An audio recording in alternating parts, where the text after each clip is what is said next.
Everyone, nursing guide academy চ্যানেলে তোমাদের সকলকে স্বাগত জানাই। আমি হচ্ছি তোমাদের ইংলিশ টিচার জিশান আলী। আজকে যেই টপিকটা নিয়ে তোমাদের সাথে আলোচনা করব সেটি হচ্ছে ন্যারেশন চেঞ্জ, যেটা হচ্ছে আমাদের যে সামনে পরীক্ষা এএনএম, জিএনএম বা জেন পাসে এটা খুবই গুরুত্বপূর্ণ টপিক এবং এখান থেকে আমাদের 1 বা 2 নাম্বার এসে থাকে। আজকে আমরা ন্যারেশনটাকে এমন ভাবে পড়বো যাতে আমরা খুব সহজে এই 2 নাম্বারের অ্যান্সার করতে পারি। তো শুরু করছি আজকে ন্যারেশন চেঞ্জ। তোমরা ক্লাসটাকে মনোযোগ সহকারে দেখো আর পরে কমেন্ট বক্সে জানাবে যে কেমন ক্লাসটি লাগলো। শুরু করছি, তোমাদের জন্য আমি ক্লাসটি শুরু করছি। দেখো, প্রথমে লিখেছি ন্যারেশন চেঞ্জ। ন্যারেশন চেঞ্জ কথাটার অর্থ হলো আমাদের উক্তি পরিবর্তন করতে হবে। উক্তি পরিবর্তন মানে ডাইরেক্ট স্পিচ থেকে ইনডাইরেক্ট স্পিচ বা ইনডাইরেক্ট স্পিচ থেকে ডাইরেক্ট স্পিচে চলে আসতে হবে। তার জন্য কি করতে হবে? প্রথমেই মনে রাখতে হবে আমাদের সেন্টেন্সটাকে ভালো করে পড়তে হবে। আমাদের যদি সেন্টেন্স সম্পর্কে ধারণা থাকে তাহলে ন্যারেশন চেঞ্জ করা কোনো ব্যাপার নয়। যেমন আমাদের assertive sentence, interrogative sentence, imperative sentence, optative sentence এবং এক্সক্লেমেটরি সেন্টেন্স, এই 5 প্রকার সেন্টেন্স সম্পর্কে যদি আমাদের ভালো করে ধারণা থাকে তাহলে আমরা ন্যারেশন চেঞ্জ অতি সহজেই করতে পারবো। প্রথমেই চলে আসি, আজকে প্রথম ক্লাসটা শুরু করছি। প্রথমে একটা উদাহরণ দিয়ে শুরু করব, তারপর বিনা রুলসে কিভাবে ন্যারেশনটাকে মাথার মধ্যে ঢোকানো যায় সেটা চেষ্টা করব। প্রথমেই দেখি। প্রথমেই দেখো লেখা আছে বোর্ডে 1 নাম্বার দিয়ে লেখা আছে হি সেড আই এম ইল। সে বলল যে আমি হই অসুস্থ। তো প্রথমে একটু মনে রাখবো যে এই অংশটিকে বলা হয় রিপোর্টিং ভার্ব। কি বললাম?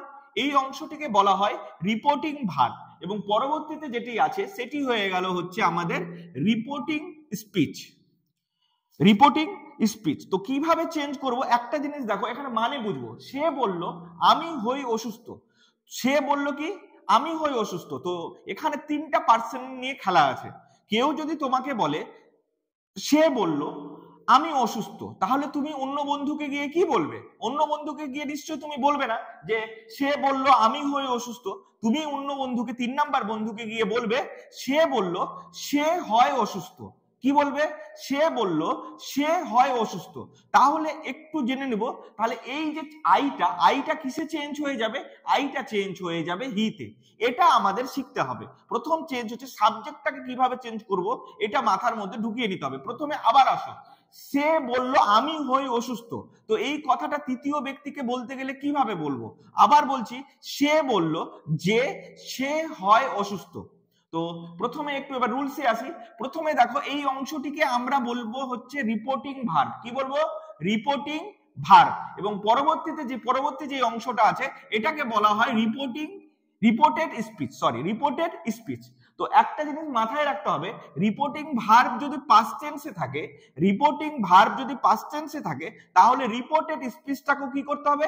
রিপোর্টেড স্পিচটাকেও পাস্ট টেন্সে করতে হবে। তাহলে তোমরা নিজে নিজে একটু খাতায় লিখে নিতে পারো বা আমার ক্লাসটা ফলো করো আর আমার সাথে সাথে কমেন্ট বক্সে জানাবে যে কি হবে। এখানে বলা আছে হি সেড, সে বললো। তাহলে এখানে আমি অ্যানসারটা করছি, দেখতে পাচ্ছ তো সবাই? তাহলে হি সেড এই কথাটা লিখবো।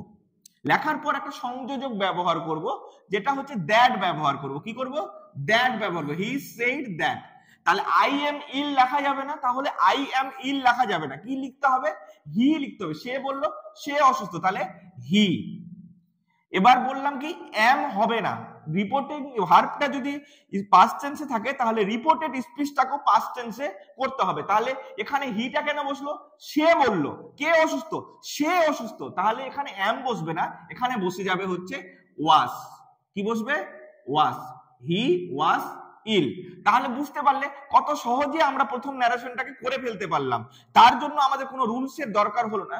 শুধু মনে রাখবো রিপোর্টিং ভার্ব যদি পাস্ট টেন্সে হয় তাহলে রিপোর্টেড স্পিচটাও পাস্ট টেন্সে হবে। কিন্তু রিপোর্টিং ভার্ব যদি প্রেজেন্ট টেন্সে থাকে, বা ফিউচার টেন্সে থাকে তাহলে রিপোর্টেড স্পিচের ভার্বের কোনো পরিবর্তন হবে না। এটা যদি বুঝতে পেরে যাও তাহলে আমরা পরবর্তী এতে চলে আসবো।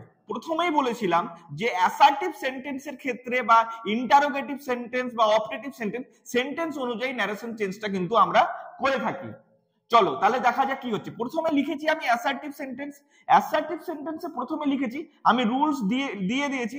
পরবর্তীকালে তোমাদের আমি পিডিএফও প্রোভাইড করে দেবো, পিডিএফ নিয়ে কোনো চিন্তা করতে হবে না। আজকে তোমরা শুধু ক্লাসটা দেখো, বোঝো, তারপর আমি পিডিএফ প্রোভাইড করে দেবো। পিডিএফ আমার কাছে আছে। এখানে কি বলেছি, এটা হচ্ছে assertive sentence. Ram Sage he shall go. Ram বলল যে সে যাবে। এটা হচ্ছে কি বললাম, কোন টেন্সে আছে? এটা কিন্তু প্রেজেন্ট টেন্সে আছে। কি টেন্সে আছে? প্রেজেন্ট টেন্সে আছে। তো রিপোর্টেড স্পিচের কি কোনো পরিবর্তন হবে না? ভার্বের কোনো পরিবর্তন হবে না। তাহলে এটাকে কি করব? এটা করব হচ্ছে রাম সেজ দ্যাট, কি বলেছিলাম, কিন্তু এটাকে পরিবর্তন করতে হবে, আইটা পরিবর্তন হবে। রাম বলল রাম যাবে, তো রাম যাবে বলতে এখানে আই কি যাবে? আমি কি যাব না, রাম যাবে। তাহলে এখানে দ্যাট এর পর কি বসাবো? হি বসাবো। আর হি এর পর কি বসে? উইল বসে। He will go. তাহলে কি ভার্বটার পরিবর্তন হলো না? ভার্বটার পরিবর্তন হলো না। কিন্তু অনেক সময় আমরা কি ভাবি যে না আমাদের সাবজেক্টটাও পরিবর্তন হবে না, সাবজেক্টটাও পরিবর্তন হবে না। অনেক সময় আমরা এটা ভেবে থাকি, কিন্তু এটা ভুল ধারণা, একদম ভুল ধারণা। সাবজেক্টটা কিন্তু আমরা চেঞ্জ করলাম। দেখো আই এর জায়গায় কি লিখলাম? আই এর জায়গায় আমরা কিন্তু হি লিখে ফেললাম। তাহলে এটার মাধ্যমে আমরা কি বুঝতে পারলাম? প্রথমে আবার চিন্তা করি, রিপোর্টিং ভার্ব যদি পাস্ট টেন্সে থাকে তাহলে রিপোর্টেড স্পিচ পাস্ট টেন্সে হবে। রিপোর্টিং ভার্ব যদি প্রেজেন্ট টেন্সে থাকে তাহলে রিপোর্টেড স্পিচের ভার্বের কোনো পরিবর্তন হবে না, কিন্তু সাবজেক্টটাকে চেঞ্জ করতে হবে। রিপোর্টিং ভার্বের যে সাবজেক্টটা আছে কি বলতে চাইছে ওই হিসাবে, যেটা আমি ক্লাসের প্রথমেই বলেছি। তারপরেরটা আর আমি করব না, এটা করে দেওয়া আছে, দেখো দেখতে পাচ্ছ তোমরা। He will say I am ill, তাহলে এটা কি হবে? He will say that you are ill. তাহলে এখানে ইউ কে বলেছে? তুমি বলেছো, তাহলে নিশ্চয়ই এখানে আই হবে না। আই বলতে এখানে ইউ কে বোঝানো হয়েছে। কাকে বোঝানো হয়েছে? ইউ কে বোঝানো হয়েছে। আর ইউ এর পর কি বসে? ইউ এর পর তো নিশ্চয়ই এম বসে না, এটা তোমরা সবাই জানো। তাহলে ইউ এর পর কি বসবে? আর বসবে। তো স্যার ওয়্যার বসলো না কেন? ওয়্যার কেন বসবে? আমি আগেই বলেছি যে প্রেজেন্ট টেন্স আর ফিউচার টেন্সের ক্ষেত্রে ভার্বের পাস্ট ফর্ম হবে না, ভার্ব যেই ফর্মে আছে সেই ফর্মে হবে, কিন্তু ভার্বটা বসবে হচ্ছে তোমার সাবজেক্ট অনুযায়ী। তাহলে আমরা অ্যাসার্টিভ সেন্টেন্স যদি আমাদের দিয়ে থাকে তাহলে প্রেজেন্ট টেন্সের ক্ষেত্রে কিভাবে চেঞ্জ করব শিখলাম, ফিউচার টেন্সের ক্ষেত্রে কিভাবে চেঞ্জ করব, এবং পাস্ট টেন্স থাকলে কিভাবে চেঞ্জ করলাম সেটা দেখে নেব। আর পরবর্তীতে আমি পিডিএফ দিয়ে দেব। এবার চলে আসো, আমি এতক্ষণ বোঝালাম যে কিভাবে ন্যারেশনটাকে চেঞ্জ করতে হয়। এবার চলে আসো, আরো কয়েকটা উদাহরণ তোমাদের জন্য নিয়ে এসেছি। তো দেখো প্রথমে যেটা করলাম হি সেড আই ডু ইট, এটা ন্যারেশন চেঞ্জ কিন্তু তোমরা এখন অতি সহজে করতে পারবে। এটা বলার কিছু নয়, তবুও আমি তোমাদের সুবিধার জন্য এটা করে দিচ্ছি। দেখো কি হবে, হি সেড বলেছিলাম যে এটা পাস্ট টেন্সে থাকবে, তারপর দ্যাট বসাবো। দ্যাট বসিয়ে কি করব? আই এর জায়গায় কি করব? আই জায়গাটা চেঞ্জ হয়ে যাবে, করে হবে হচ্ছে হি। দুটাকে পাস্ট টেন্সে করতে হবে, যেহেতু সেইটটা পাস্ট টেন্সে আছে, তাহলে ডিড ইট। তো এটা নিয়ে সমস্যা নেই, তাহলে এটা হয়ে গেল। একটা নতুন টাইপ আবার নিয়ে এসেছি। দেখো নতুন টাইপ কি, যে স্যার এটা কেমন করে হবে? হি said I did it. He said I did it. তো স্যার এটাও পাস্ট টেন্সে আছে, এটাও পাস্ট টেন্সে আছে, এটাও পাস্ট টেন্সে আছে, এটাও পাস্ট টেন্সে, এই দুটোই যদি পাস্ট টেন্সে থাকে তাহলে কি করব স্যার? একটা সহজভাবে মনে রাখবো, খুব সহজভাবে মনে রাখবো যে এটাও যদি পাস্ট টেন্সে থাকে ওটাও পাস্ট টেন্সে থাকে, দুটোই, মানে এটা ওটা দিয়ে বলছি। রিপোর্টিং ভার্ব আর রিপোর্টেড স্পিচ যদি দুটোই যদি পাস্ট টেন্সে থাকে তাহলে কি করব? তাহলে রিপোর্টেড স্পিচটা পাস্ট পারফেক্ট টেন্স হয়ে যাবে। কি হয়ে যাবে? রিপোর্টেড স্পিচটা পাস্ট পারফেক্ট টেন্স হয়ে যাবে। তো দেখো এটা কিভাবে করব। রিপোর্টিং ভার্ব কি টেন্সে আছে? পাস্ট টেন্সে আছে। তাহলে এটা হচ্ছে হি সেড, কি বললাম? হি সেড, তারপর হচ্ছে দ্যাট, দ্যাট বসালাম।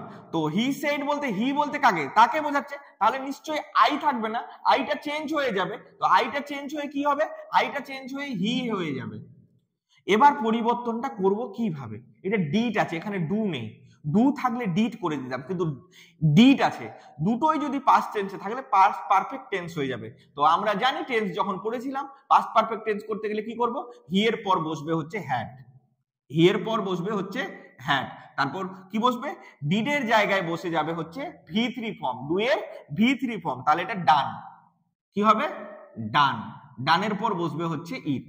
তাহলে এটা ন্যারেশন চেঞ্জ অতি সহজে আমরা করে নিতে পারলাম।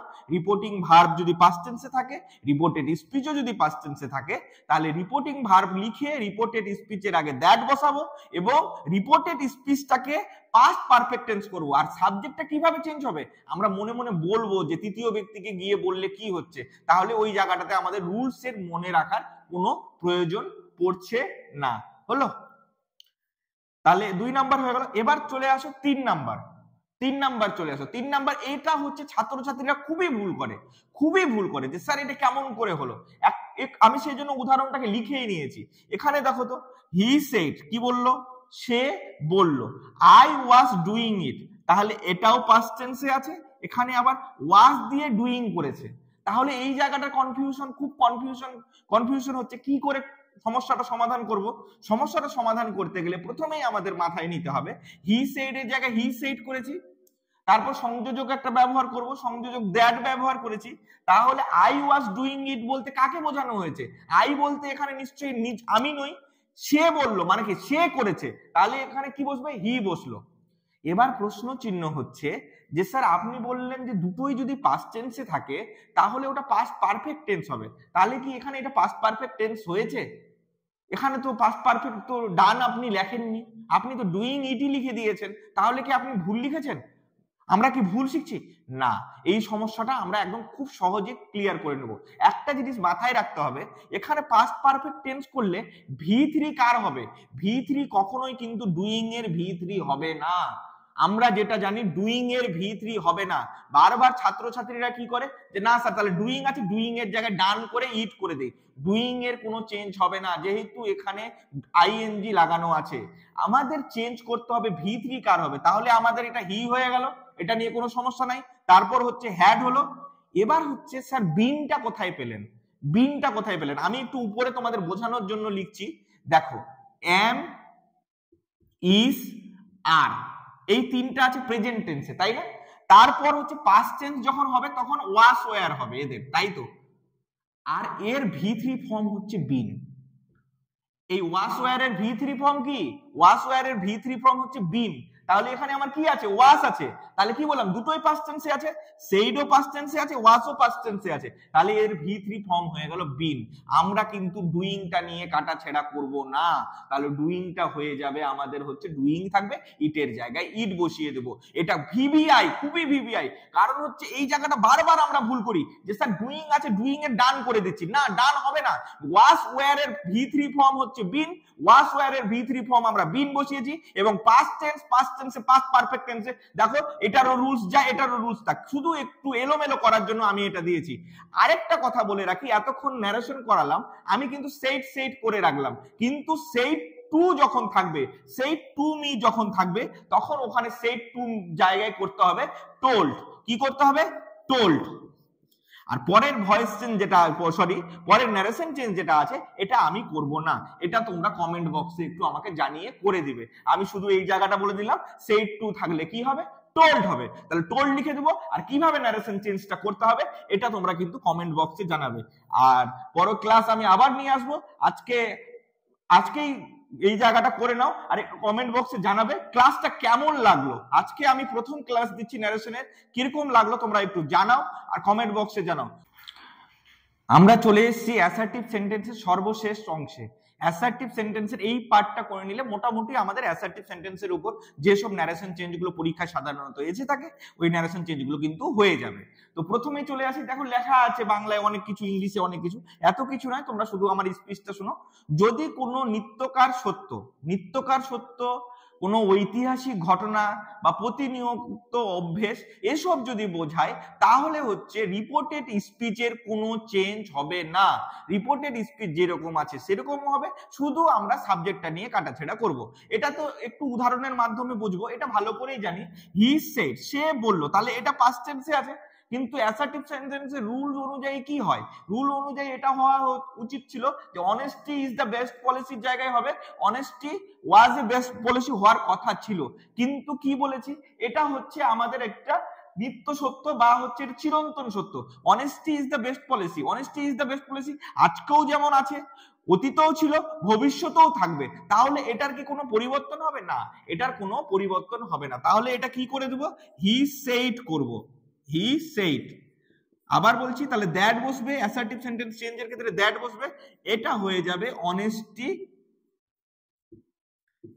Is the best policy. বোঝাতে পারলাম? তাহলে চেঞ্জ হলো কি? না, কোনো চেঞ্জ হলো না, দ্যাট লাগিয়ে দেবো। এটা কিন্তু কোনো চেঞ্জ হবে না। পরবর্তীকালে ঐতিহাসিক ঘটনা বললাম, এটা হোমওয়ার্ক থাকবে। ঐতিহাসিক ঘটনা দেখো, হি সেড, সে বলল, কলম্বাস ডিসকভার্ড আমেরিকা। তাহলে কলম্বাস কি আমেরিকা আবিষ্কার করেছিলেন? তো রুলস অনুযায়ী কি হওয়া উচিত ছিল? এটাও পাস্ট টেন্সে আছে, এটাও পাস্ট টেন্সে আছে। তাহলে কি আগের এতে শিখালাম কি যে দুটোই পাস্ট টেন্সে থাকলে পাস্ট পারফেক্ট টেন্স হয়ে যাবে, কিন্তু এখানে পাস্ট পারফেক্ট টেন্স হবে না। কি বললাম? এটা যেহেতু ঐতিহাসিক ঘটনা, কি বলেছে? অতীতের ঐতিহাসিক ঘটনা। কলম্বাস কি আবিষ্কার করেছিলেন? আমেরিকা আবিষ্কার করেছিলেন। এটার কোনো পরিবর্তন হবে না, শুধুমাত্র আমরা এখানে দ্যাট বসিয়ে দেব। তো এটা করে নিয়ে কমেন্ট বক্সে জানাবে। পরবর্তীতে চলে আসি, এটা একটা ইন্টারেস্টিং ব্যাপার আছে, একটু ইন্টারেস্টিং ব্যাপার আছে। হি সেড, সে বলল, I take bath in the Ganges everyday. তাহলে এটা কি? এটা হচ্ছে প্রতিনিয়ত একটা ঘটনা বোঝাচ্ছে, প্রতিনিয়ত একটা ঘটনা ঘটছে, অভ্যেস বোঝাচ্ছে, প্রতিদিনের একটা অভ্যেস বোঝাচ্ছে। তাহলে এটা কিভাবে চেঞ্জ করবো স্যার? এটার কি কোনো পরিবর্তন হবে? দেখো কি বলেছিলাম, এটা একটু উপরে লিখছি, হ্যাঁ, অ্যান্সারটাকে উপরে লিখছি। একটা চিন্তা করো, he said I take bath in the Ganges every morning. আমি প্রত্যেকদিন কি করি?